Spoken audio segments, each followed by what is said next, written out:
And good evening, everyone, and welcome to the program Tigers Tonight. I'm your host, John Maddox, joined this is the first time in a couple weeks. The gang has we've gotten the band back together, so to say. John Maddox joined as always by the best co-host in all the land. We'll start with our northern contingent, Mr. Moss. How are you this evening, sir? Doing pretty good. Still in the hotel after the apartment complex fire. Been here, 3.5 weeks, probably another month to go. But hey, I get free breakfast every day, so that's cool. It's all about the little things. And like me and home in Hernando, Mississippi, our friend Larry Marley is at home in the palatial Marley Manor. Larry, how are you this evening, sir? I'm well, and I told you guys I was probably going to be home for the rest of the season. That is going to be a lie. Next week I will not be at home, but for the foreseeable future I was. So yes, and it's been a good couple of weeks. We've had a couple of weeks to digest this UAB game, and it's funny because you and I were texting. You were at an event during the game, and you and I were texting sort of back and forth. And we're going to talk about that game, but I thought it was funny. You made a very astute comment about the game, and I'm not going to let it on it yet, but yeah, it was a good win by Memphis a couple of weeks ago, and I'm glad they had a week to get ready for Tulane. Brian, what were your thoughts on the UAB game last week? Or 2 weeks ago, I guess, at this point, almost. Yeah, I guess I could say finally, because finally we saw Memphis just dominate an opponent like they should have. You could say, well, they did it in the fourth quarter, but at least they did it. They should have hung 50 on UAB. They defensively they should have dominated, and I felt at times they did. So to me, yeah, just finally, we got to see, the Memphis domination that we all wanted throughout the year. It finally came against UAB.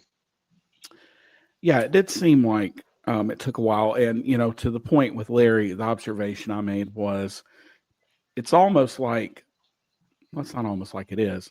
Memphis played better, Larry, because at that point, Tulane and Army had gotten locked in, to the AAC title game. So the Tigers really, I don't want to say they have nothing to play for. They're still playing for bowl positioning, but the conference championship was out of reach. So they kind of, Memphis ran a fake extra point on the opening touchdown. So it was just kind of a whole different atmosphere for Memphis. And they played like a team that was loose.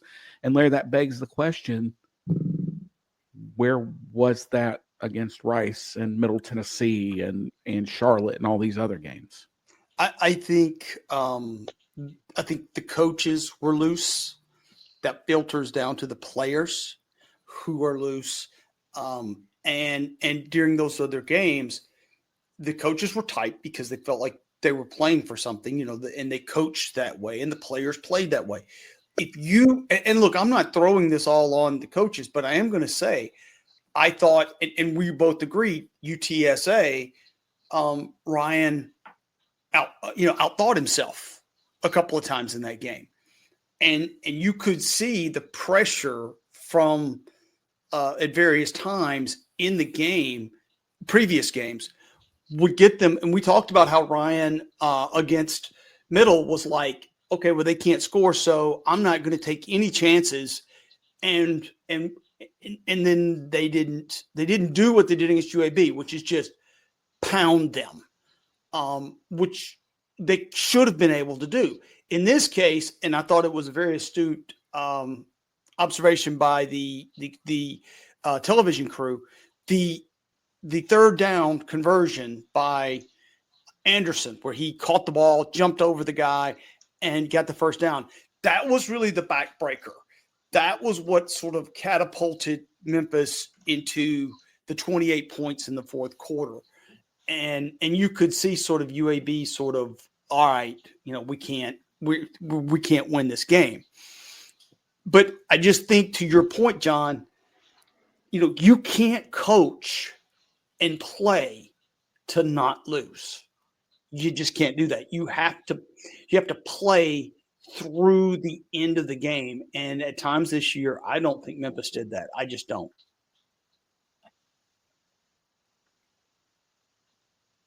You muted. You're muted, John.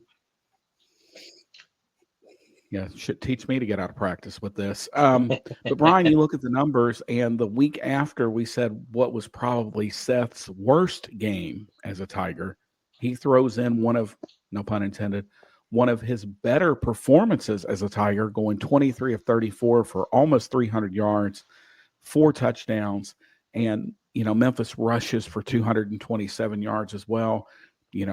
40 runs to 34 passes. Bryan, I feel like that's really what Ryan Silverfield wants to do, is a little more running than passing. And that was probably as efficient as the Memphis offense has been all year too. Yeah, and there wasn't that many drop passes either. I think there was only 3 total. But when you take a look at the at the receiving,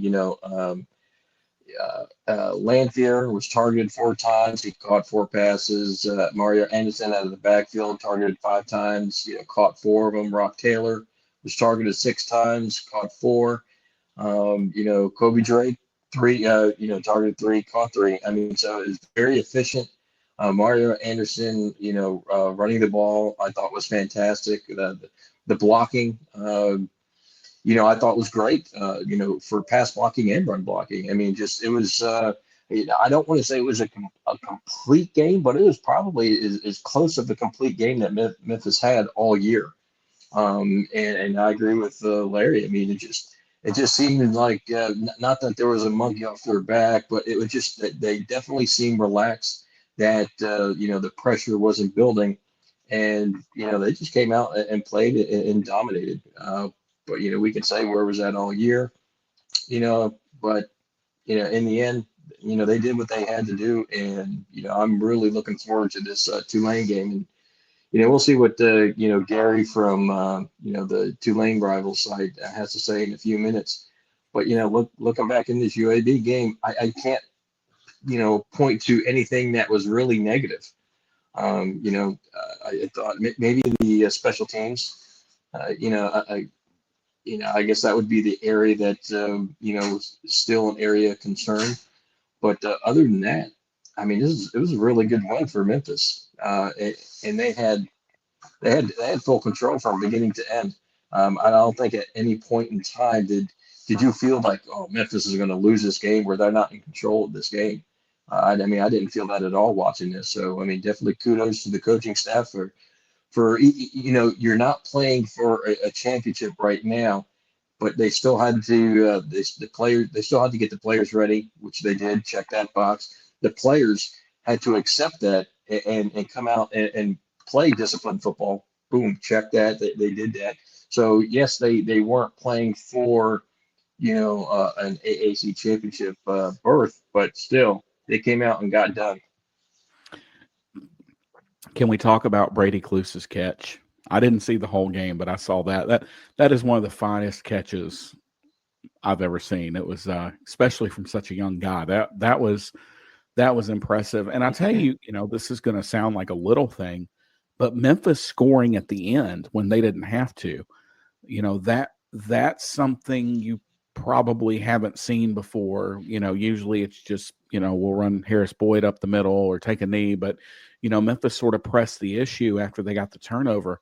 And boy, it's just, I said it last week. Sorry, one of my cats decided this is the perfect time to come in John's office and play. She's been laying quietly in my wife's office all night. But anyway, I think that was one of the things where it's like, oh, so this is who Memphis can be.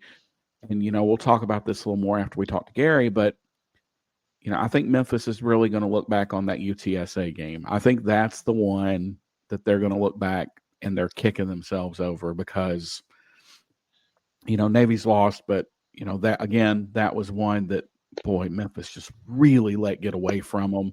A game they were leading and kind of, let get away. And because people look back at the Navy game, guys, and they think, well, that was really a 1-score game. Memphis is driving to tie the game.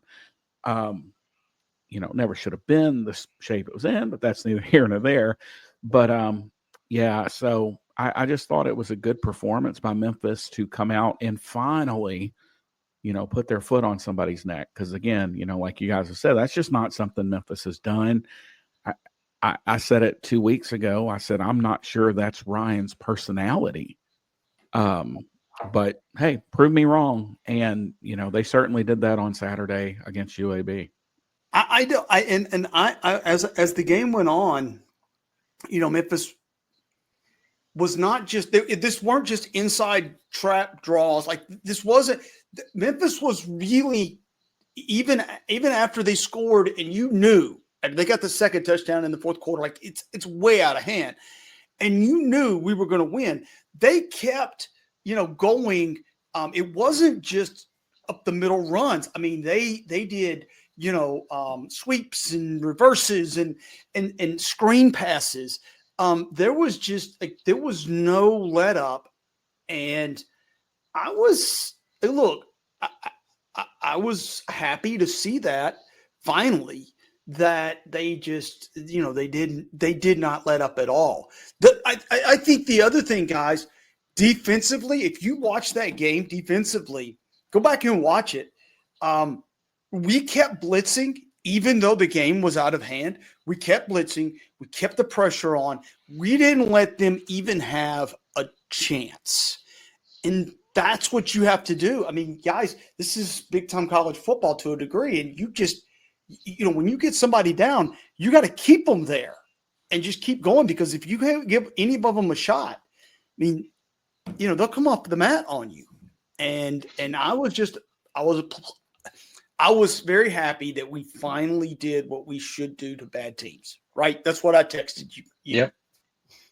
Yeah, I mean, take a look at all the drives. There's 12 drives. I mean, let's say if Memphis had, a competent, special teams and a kicker, they wouldn't have missed those two field goal attempts. Add those, 6 points. I mean, you're at 59-18. But out of the 12 drives, you would have scored on 10 of your 12 drives. I mean, it was a very good performance for Memphis.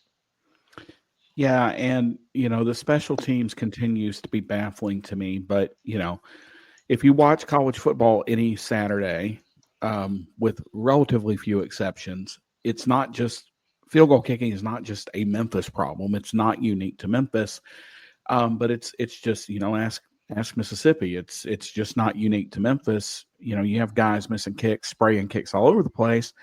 But yeah, and you say, all right, well, especially on that first one he missed, if he doesn't miss the 29-yarder and you get 6 there, yeah, now you're at 62-18, and they're probably not at 18 at that point. So, it's exactly what Memphis said, what we've said all year that the Tigers need to do. They need to put their foot on somebody's throat. They need to run it, just run it down their throats and just keep pushing and pushing. And they finally did that. And, look, I'll give credit where credit's due. Hats off to the coaching staff, because, when your main goal, right, has been yanked away from you, it's hard to be motivated, and Larry, you've played, so you know how this is. When let's say Tennessee Tech couldn't, was coming down to it, and then they couldn't make the playoffs last week. I've been there. Yeah. So it's difficult for coaches to get 18 to 22-year-old kids to buy in and say, hey, we still have a lot to play for. We need to go out and give our best effort, because those kids could have said, screw it. And we could have seen opt-outs before that game. I mean, if we're being real, but that's credit to the staff for being able to kind of hold it together, and not just hold it together, but put their foot on UAB's throat, maybe take out a little frustration. It was senior day, so there's that. And I don't want to belittle what they accomplished. It was senior day. All your family's there. I mean, that's a big deal. So, but I have been there. We lost to Tennessee State one year, and the next week that basically put us out of the playoff picture. And the next week we had MTSU, and we laid an egg. It's hard. It is really hard.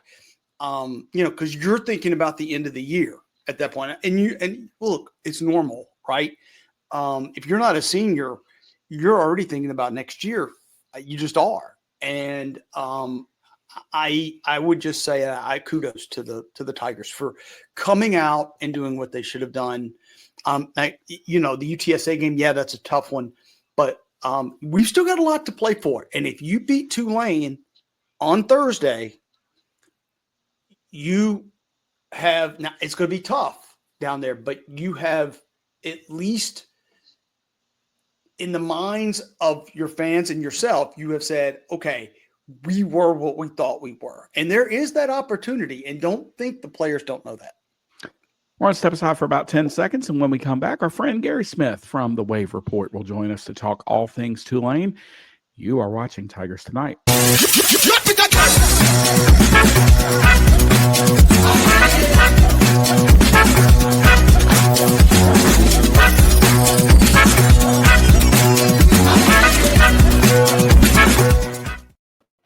And welcome back. We are joined now by Guerry Smith of the Wave Report to talk all things Tulane. Guerry, how are you, sir? Doing well. Hey, thanks for taking a little bit of time out to join us here on a busy week for everybody. And the first burning question I have to get out here: what is on Guerry Smith's Thanksgiving plate?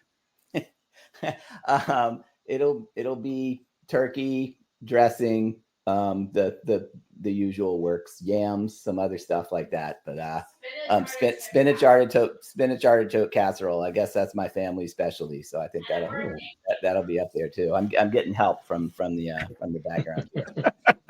So moving to football, I've long joked that I am the chapter president in Memphis of the Willie Fritz fan club.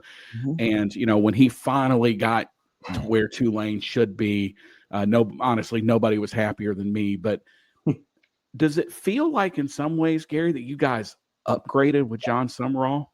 No doubt. I mean, first of all, unbelievable credit goes to Willie Fritz because he inherited a losing culture that was so ingrained. It took him a long time to actually change that. And the work he did was amazing to get a program where they expect to win. That was the hardest thing he had to do. And he had to change a lot to get there. He had to completely change his offensive philosophy because he came in with this spread option shotgun thing. He realized you couldn't recruit to that. He discarded it midway through his tenure. And he did a tremendous job, but John Summerall is the entire package. I mean, Willie Fritz is somewhat of an introvert. Tulane sometimes started slow in games. He wasn't a great motivator at the start of games, stuff like that. John Summerall gets it on the field, off the field, everywhere in between, and he's also a great coach on top of that. So yeah, it's amazing. I mean, Willie Fritz won 23 games and a conference title and made a conference championship game in his last 2 years. And Tulane hired a guy who won 23 games and won 2 conference titles in a pretty comparable league. But John Summerall just totally gets it on every level. And I think that Tulane did find an upgrade. And this is a move Tulane wouldn't have made in the past, because I can guarantee you past administrations would have not gone after John Summerall because they would have wanted somebody who might not leave right away. Which usually if you're not going to leave, it means you're probably not that good a coach. Finally, they had an administration in that understood that you hire the best guy possible. And they did. And that's why Tulane is where it is now. Is Tulane fans surprised by the, I guess, success John had? Because, obviously new coach, new quarterback, I mean, new system. I think everyone thought Tulane would be good, but do they think they would be this good? Yeah, I think so. Just because of, first of all, John Summerall was very popular when he was an assistant coach under Curtis Johnson before. At least, I mean, I covered him. I could tell back then on that staff that you can't ever predict the future, but he was the star on that staff. He was very young at that time, but I was thinking this guy's going to be a very successful head coach someday. Wasn't expecting him to come back to Tulane at some point, especially back then. But yeah, I don't think it was a surprise to Tulane fans. I mean, Tulane was, because I know people were shocked when Tulane was picked third in the preseason poll around here. Not everybody expected Memphis to be first, but the fact that UTSA was picked ahead of Tulane when they lost their 19th year starting quarterback, and Tulane that was one of the few teams that Tulane kind of hammered last year in a series of close games. So I think maybe nationally the expectation was that Tulane might take a step back for a year, but around here the excitement, I think it John Summerall's just such a popular guy. I mean, he started his opening press conference by saying that he not only wanted to make the college football playoff, but he wanted to win while he was at the college football playoff. That was not the kind of stuff that Willie Fritz would have said. And he just, I don't think he was surprised around here. Now, So, everyone hold on, I got one more. Sorry. Everyone pretty much expected, Tulane's offense to be good, but I think their defense has taken the step up to where I don't think I've seen a defense like this from Tulane. What can you say about the Tulane defense? Why are they this good? Very good talent evaluation, because John Summerall went through spring and he joked that he didn't tell the media that, but he told his offensive coordinator near the end of spring ball that if they didn't add players, they were going to have to score 40 points every game to have a chance to win the championship. And he hit the transfer portal hard. And that's an area where he recruits, he gets players. And part of that is the whole NIL. Tulane has had a very surprisingly successful NIL program, not as good as the one around Memphis, but it has been very good. And he did an unbelievable job in the transfer portal after spring drills started. I mean, they got 4 starters after spring ended. They went and got Sam Howard, who was at Austin P. You always wonder whether a guy's going to be able to make the jump to the next level. He's been tremendous at linebacker and a terrific leader. On top of that, they didn't have any cornerbacks that they could trust. They went out and got their 2 starting cornerbacks in the portal. Again, from smaller, one from Indiana State, one from Furman, I believe. But both of them came in and started right away. And then they got Aiden Huntington from Louisiana Monroe. It came down to Tulane and Oklahoma for him. And this wasn't like Oklahoma was sort of interested in him. They thought they were going to get him. He chose Tulane over Oklahoma because he liked what he saw, and he's starting. So that's 4 starters that weren't even on the roster, and that didn't include the 4 or 5 starters that came in January. So yeah, he looked at his team, saw what the weaknesses are, went out and addressed them, and basically hit on every single guy that he went after in the transfer portal, and that's not easy to do. So since we talked about Summerall, obviously his name has started to pop up. Mm-hmm. As a potential for other jobs. Yeah. Do you think that's been a bit of a distraction in any way, or do you think the players are laser focused on what they got to do? This team is laser focused. It became a distraction at the very end with Willie Fritz last year, but that was because it was obvious that he was probably going to leave for Houston at that point. It's not a distraction for this team at all. I mean, look, he's going to be in demand. That's just the reality. When you're as successful as he's been in his personality, you're going to be in demand. But no, I haven't gotten any sense at all that it's a distraction for this team. They really do. They've shown a laser focus all year long. So talk to me a little bit. You had to replace your quarterback, Pratt. Speaking of someone who was there for 18 years. Right. But you had to replace Pratt, and you have been extremely successful this year. Mm-hmm. And you sort of made a switch, right? Pratt was more of a pocket passer, mm-hmm. and your quarterback this year is more of a dual threat a little bit. Talk to me about the changeover and your quarterback position this year. Yeah, it's an incredible story. Actually, I wouldn't call Darian Mintz a dual threat quarterback. In fact, he's been very reluctant to run until the Navy game. and he said that was the happiest moment of his year because the coaches have been pleading with him to run on crucial plays. And they had their first touchdown was a 3rd down and long near the goal line. And he found the Red Sea parted and he actually ran it in for a touchdown. But no, I mean, he was a find of Willie Fritz's staff when Willie Fritz's son, who was the recruiting coordinator, found him on basically Twitter on a video of him, and they offered him when he didn't have a single other Division I scholarship offer, and then eventually he had, I think, San Jose State and Lindenwood were the only schools that offered him, and they brought him in. Apparently they didn't think enough of him to try to get him to transfer to Houston when they left for Houston, but he was an afterthought going into the preseason. Certainly. In my book, the first story I wrote in the preseason, after I went to the American Athletic Conference media days, was that it was a 2 quarterback race, and they dropped Mensah from consideration. And midway through fall practice, he was still number 3, but he kept impressing the coaches. They put him in a scrimmage. He outperformed Ty Thompson, who was a 5-star recruit when he went to Oregon, he outperformed. And that's another area where I give John Summerall tremendous credit, because I think there are a lot of coaches that wouldn't have had the guts to go with the guy who never played a down of college football over the 5-star recruit that you'd gotten from Oregon. But they felt like he'd be the best quarterback, and he's been terrific. Just really good sense in the pocket, and holds the ball enough, waits for guys to get open, and then is really good on the run, throwing the ball, and just kind of a winner. And nobody saw that coming, maybe outside of Darian Mensah when preseason practice started.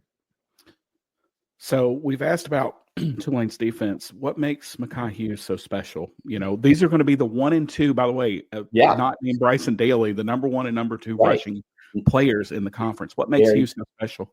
He's just he has great instincts and eyes. He finds the hole even when it's not there, and he's just an incredibly physical running back. He's not Tyjae Spears, who was his predecessor, who just wowed you with his unbelievable athletic ability, as Memphis saw during Tulane's 2-10 season when he ran for like 250 yards up there. But he gets the maximum on every play. He's not a speedster, but he's fast enough, and he just hits the hole, and then he hits the player who hits him in the hole and drives them backwards on almost every carry. You almost never see him falling backwards or sideways. And also, he's just durable.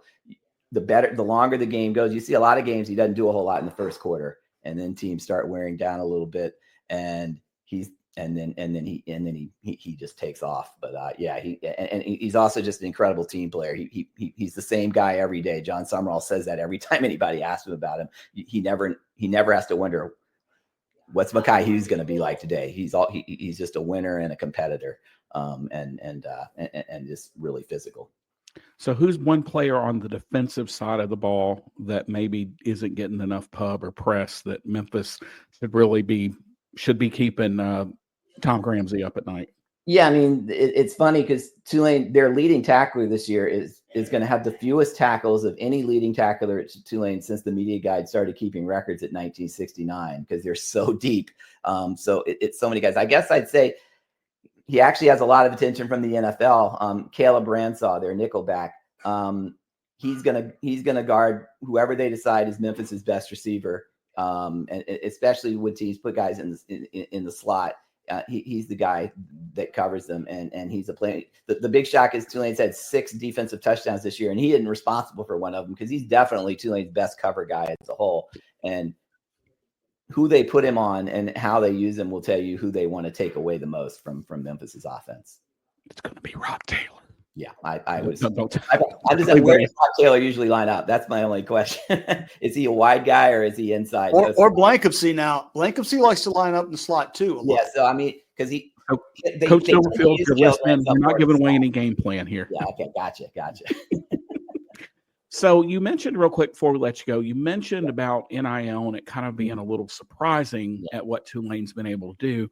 I know you guys kind of have a unique challenge where Mississippi has the same challenge where you don't have any Fortune 500 companies. So you don't have a FedEx or an AutoZone or whatever. So how has Tulane been kind of able to kind of piecemeal this together? I wrote a big feature on it last month. It's sort of a mom and pop operation. Really, it's 2 lawyers. And it used to be 3 lawyers, and then Willie Fritz hired one of them away because Houston actually they had a salary for that guy. But these guys they're ex-Tulane players, graduates who are loyal to the program, and they started it all up, and they preach loyalty, they preach togetherness. They like this. After the loss to SMU in the conference championship game last year, all those guys were in the locker room immediately talking to the players, saying, we don't know what the coach is doing, but we're with you. And they've just created a real family atmosphere. And obviously they've got some money involved in it, because if you don't have that too, you're not getting anywhere. But it's nowhere near. It is amazing. I mean, I think one of those ratings on the transfer portal classes going this year had, of the group of 5 conferences, had Memphis number 1 and Tulane number 2 right behind them. And 10 years ago, if this had come up 10 years ago, Tulane would have ignored the whole thing entirely and pretended you didn't have to do anything on that. But really it's 3 lawyers who started this, and we'll see how the things change now that these things can come in-house. in the future. But they've done a terrific job, and they're at practice a lot. You just see how much the players like them and the whole operation. I have said that no school has benefited more from the NIL and the transfer portal than Tulane. No single school in college football. And I think for two reasons, I'll be real brief. Number one, a player doesn't have to go to Tulane for 3 years like they used to. Right. And you can now pay them to be there. Yeah. What have you seen in the quality, not just the talent level, because it's more than that. It's also the quality of not just athlete, but football player.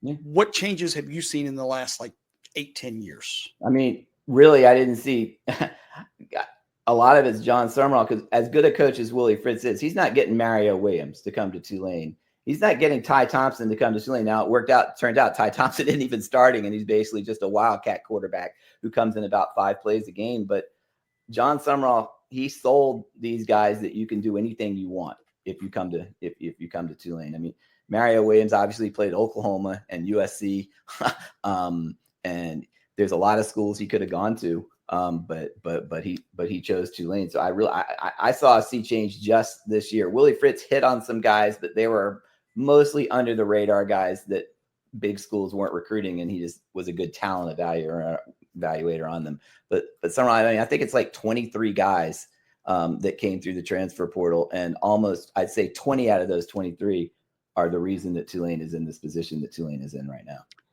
What happens on Saturday? Okay, take this with a grain of salt, because I still remember doing a lot of radio interviews in 2019, and I was convinced that Tulane was going to come up to Memphis and win the game. Now, in fairness to me, there were a lot of other dummies out there too who thought the same thing nationally, because I predicted on shows that Tulane was going to win, and then 5 minutes into the game, I realized that every single player on Memphis's roster that night was more athletic and better than Tulane. It was a total blowout. Tulane never really recovered from that butt kicking they took that night. This isn't going to be like that, but I think the point spread is accurate. Tulane's favored by 2 touchdowns. Both teams have the same record, but Memphis is very talented, but a very fraudulent 9-2. I mean, this is a team that had to rally in the last minute at home to beat Charlotte, that played a bizarre game against North Texas where they scored on every possession early and every possession late and couldn't get a first down for 2 quarters in the middle of the game. Had all kinds of problems at UTSA. Tulane has been very consistent every game, and that defense really has. It wasn't very good at the beginning of the year as they were working all these new guys in. 9 points they've allowed total in the last 3 games. I can say, what is it, 38 straight games Memphis has scored 20 or more points. We'll see what happens, but I think that's in jeopardy on Thursday night. I see a game 33-19, 34-19 in that range. But having said all that, Memphis has the talent, and North Texas is the last team Tulane played that could really throw the ball, and they threw for over 400 yards against Tulane, even though Tulane was pretty much comfortably ahead in most of the game. So if Seth Hennigan can get it going and can get on a roll, when you add that with the running game that's pretty good too, then it could be a different story. But I just haven't seen enough from Memphis in games against teams like Tulane that I think Memphis is going to play its best game. All right, Gary, before I let you go, tell everybody how they can find you and follow you this week. Sure. My full-time job is I work for NOLA.com, the Times-Picayune. I also have the Wave Report, the Rivals website, had blanket coverage of all the interviews I've done this week there. Anybody that wants to go to the Wave Report can subscribe that way. And this has been a rough day for me because Thanksgiving holidays for newspapers, every story I had to write I've already finished all my preview for the Memphis game because all this copy for Thursday and all the copy for tomorrow had to be due by 4 p.m. today. So it was, and this is also my birthday, by the way. Well, happy birthday, sir. Thank you very much. You look great for 21. It's been a working birthday. Yeah. I'm 22. You're a little, don't exaggerate like that. Like you did. But, well, hey Gary, we know you've got to run the game. That's for sure. Because I'm going to be really interested. I mean, obviously, this is a huge game for Memphis, obviously, because the season hadn't gone the way they want. But if they can beat Tulane, the team that every Memphis fan feels like, I mean, this should be Memphis going to the 3rd straight conference championship game instead of not being to one. The they really, really, really kind of desperately need to win this game. So Tulane's got to be aware of that too. Awesome. Well, Guerry, thanks for joining us. We know you got to run to another Zoom call, but we appreciate you joining us here tonight, and best of luck to the Wave on Thursday. Thanks for having me on the show. I really enjoyed it. Thanks. Guerry Smith of NOLA.com, the Wave Report, literally one of the hardest working dudes in sports media. That guy, he's all over the place. Fraudulent 9-2. See, we sure he's not a Memphis fan? I don't know. I go fraudulent. I mean, I think, I've said this from the get-go, guys, that the 9 is not the problem. The 2 is the problem, especially that second one. The first one, it happens. A lot of really good Memphis teams have gone to Navy and been made to look really, really bad.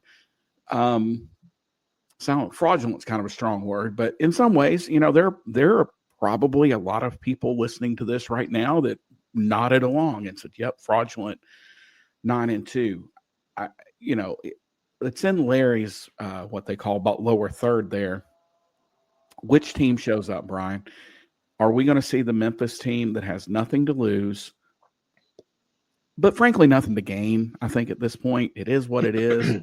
Are we going to see a team that go to 10 wins for the first time in school history back to back? Or are we going to see a team that says, hey, we're going, and I'm making this up, I don't have any inside information, we're going to the newly named Larry Marley Independence Bowl in Shreveport. By the way, that press release came across my desk today. Or we know we're going to Birmingham, so we're just going to kind of pack things in. To me, Bryan, that's the game. Which team? I think they'll come out strong, and the reason why I say that, if they were going to pack it in, we would have seen them pack it in the last game, because at that point you're not going to the AAC championship game. So I don't think you'll see Memphis pack it in. I actually think this is going to be a closer game than what people think. I know the spread's 14. I think it's going to be less than 7-point game. And, I feel if Memphis can come out early and establish some rhythm, take the crowd out of the game, take the will from, Tulane. Because here's one thing that it doesn't matter if Tulane wins. They're in the AAC championship game. It's just a matter of, are they hosting or is Army hosting? So they don't have to win this game. So I'm questioning the will of Tulane. So to me, I think Memphis is going to have, I don't want to say more to prove, but they're going to have more fight. That's just my gut feeling. I know my tagline's positive Paul there, but I just I think they're going to come out and play that role of spoiler. And even if that spoiler is, hey, we'll win this game, so that way Tulane can't host the championship game. I just see a close game, and why not? I'll go ahead and pick the Tigers. Surprise. But I think it's going to be, pushing maybe like a 31-28 game. But I will pick Memphis for the upset, because I'm not sure that Tulane is going to be up for it as they should be. Larry, this feels a little bit, to Bryan's point there, this feels a little bit like, week 16 or 17, whatever it is now in the NFL, when your beloved New Orleans Saints have secured the division title. They know they're going to host the quarterfinals. They know they've got that divisional bye or the wild card weekend off. In some ways, this kind of feels like that for Tulane, except you are still playing for home field, but it feels almost like that, as Bryan's saying, like NFL feel. I think they've got more to play for than that. And I think they're still thinking they can make the playoffs. And I think that Tulane feels like if they beat Memphis like a drum, go out and thump Army, and somehow Boise can lose, which is not out of the realm of possibility. that Boise loses to UNLV, because that game is in Las Vegas again, that if they can win out, and their only losses are a 7-point loss to Kansas State and a 14-point loss at Oklahoma, at Kansas State and Oklahoma, I think they think they can make the playoffs. So I do think Tulane has something to play. Memphis, it is a matter of pride. You have to go in with pride to a degree, but you also have to have the mentality of, if we're not going to go, they're not hosting. And you go in with the mentality of, John, to your point, if you can get to the point in your mind when you say, I don't care about what happens after Thursday, I just want to make Tulane suffer. And that's where you have to get. And I think, to your point, Bryan, I'll put it this way. I think that Tulane thinks that Memphis is going to be flat. And if you come out and you punch them in the mouth, I think it's going to surprise the hell out of them. That's really what I think. Having said that, I don't think Memphis wins this game, but I do think you have a puncher's chance. All right. Well, I'll be if CTG is going to be voice of reason, I will be, as always, the resident negative Nancy here. I don't think Memphis is good enough to stay with Tulane. This is the best Tulane team. This team is probably more complete and better than that 98 undefeated team. This Tulane team is just stacked from top to bottom. And if I were a playoff team, I'm not sure I'd want much of Tulane. I wouldn't want to look across as a 5 and see that 12. I just wouldn't. I think Tulane is really good. And while I think Memphis is a team that is, as you said, Bryan, that could come out and decide, hey, we've got nothing to gain and nothing to lose. So let's just go out. And there's also some validity to, what was that 86 when Memphis was on probation, or 87, and they went to cheat them all. And basically the motto was, it was Louisville in basketball, if we don't go, nobody goes. Right. And I think it was 87. 87. They just took that was the 24-0 start. No, but that was another year. But we went to Louisville and we beat their brains in the championship game. Here's the thing, and John, to both your points, I think you're right, John. This is a loaded team, and Memphis is just not. I think Gary's right. We haven't shown the consistency, but if you're gonna do it, this team has the capability, and this would be the most Ryan Silverfield coach team in the history of the world to go down there, just like Iowa State last year, where we were like, I'll tell you, my whole that was a liver game for me. I was just going to drink my way through it and have a good time, okay? And lo and behold, damn it, if we don't play good, this would be guys, tell me I'm wrong. This would be the most Ryan Silverfield thing, to go down there and play your ass off. I mean, I'm not saying they're going to do it, but that would be just that. That's where you just go. Yep, that's who we are. Yep. All right, Larry. So I'll put you on the spot. It will be 10-14. The turkey will be digested. The stuffing or the dressing, my apologies to the Southerners, the dressing will be all gone. We'll have had that turkey dressing, cranberry sauce sandwich, and it'll be 10-14 on the Ullman Stadium scoreboard, and it will say 48-24 Tulane. I just don't. I think, to your point, John, we just can't stay with them. Bryan, you've sort of already given your prediction, but yeah, I see two outcomes. Either Memphis wins a close one or Memphis gets practically blown out. But I mean, I'm going to stick to my guns. I mean, I'll still say Memphis 31-28. But I mean, I can easily see Memphis, just get blown out, something like 42-17. But I just have a weird feeling. I mean, it may be this hotel breakfast that I'm eating, but I just have a weird feeling Memphis comes guns a-blazing and just really takes it to Tulane. But we'll see. 56-35 Tulane. That's kind of my feeling. And I think it's going to be very akin to the Navy game where it's close and then Tulane scores a couple late touchdowns to pull away.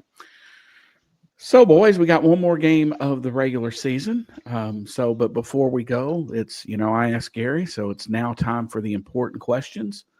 What is the star of your Thanksgiving plates? You first. Me? No, Brian. Brian, you go first. Oh, well, I mean, I don't do Thanksgiving, so I just any plate for me, man, cheese. I mean, you can ask my family. I put cheese on anything. So whatever I'm having, I put cheese on it. So, Larry, for me, especially around Thanksgiving. This is the one holiday where I allow myself to eat a lot of sweets, and cheesecake is just my favorite. And so I just love, cake in general, but cheesecake specifically. So there's two for me. There is sweet potato, but let me be, to take my phrase here, let me be abundantly clear. Not sweet potato casserole. I will eat a sweet potato pie. But when I want a sweet potato, a little bit of cinnamon, a little bit of brown sugar, a little bit of butter, baked in the oven, no frills, no thrills. We got that. And specifically, my beautiful bride's pumpkin pie.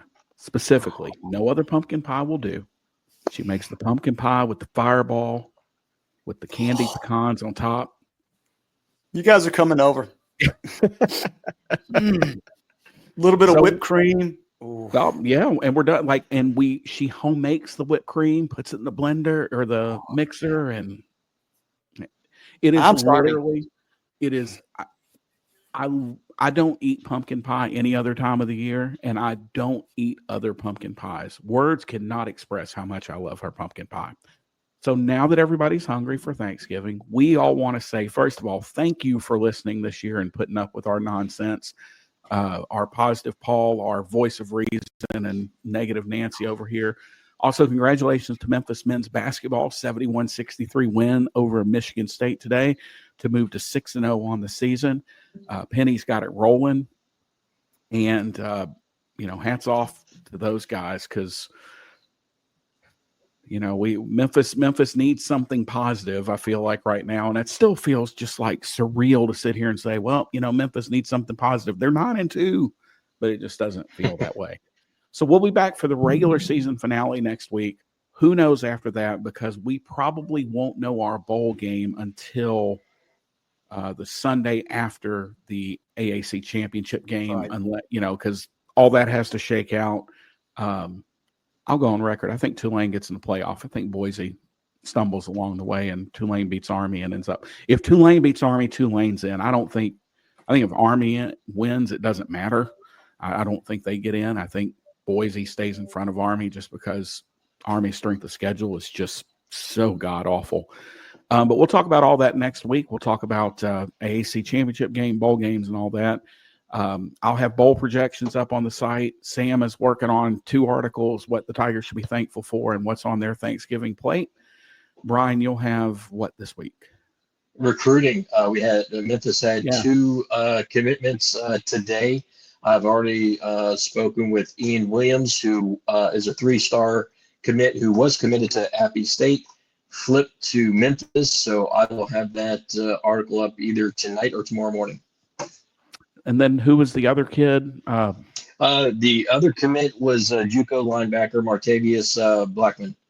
From East 6'2", 215. Yep.